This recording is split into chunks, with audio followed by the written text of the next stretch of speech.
Good morning सगळ्यांना. कसे आहात सर्वजण?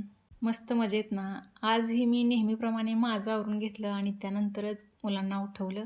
रात्रीच मूग भिजत घातले होते, ते सुती कपड्यावरती काढून घेतले आणि त्यातलेच थोडेसे मूग शिजवायला घेतले आणि थोडे राहिलेले मूग होते ते सुती कपड्यामध्ये मोड येण्यासाठी बांधून ठेवले. नेहमीप्रमाणे सकाळी सकाळी दररोज आपल्या दत्त मंदिरातली गाणी ऐकत ऐकत मी इकडे मुलांसाठी नाश्त्याला उपमाही बनवून घेतला आणि इकडे चहाही ठेवला.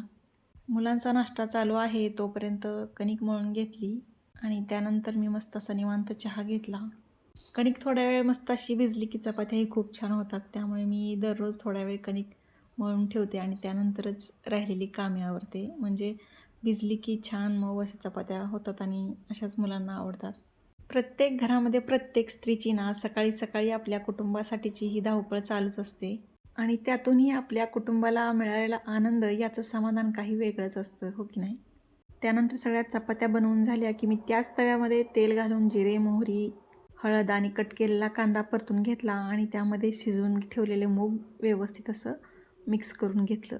मूग शिजवत असताना त्यामध्ये हळद आणि थोडंसं मीठ घातलं होतं, त्यामुळे वरून एकदम थोडंसंच मीठ घातलं आणि मुलं जास्त तिखटही खात नाहीत म्हणून एकदम थोडंसंच तिखटही घातलं. वरून थोडीशी कोथिंबीर घातली आणि व्यवस्थित असं मिक्स करून घेतलं आणि एकदम छान अशी मुलांना जशी आवडते तशी मुगाची उसळ बनवून घेतली.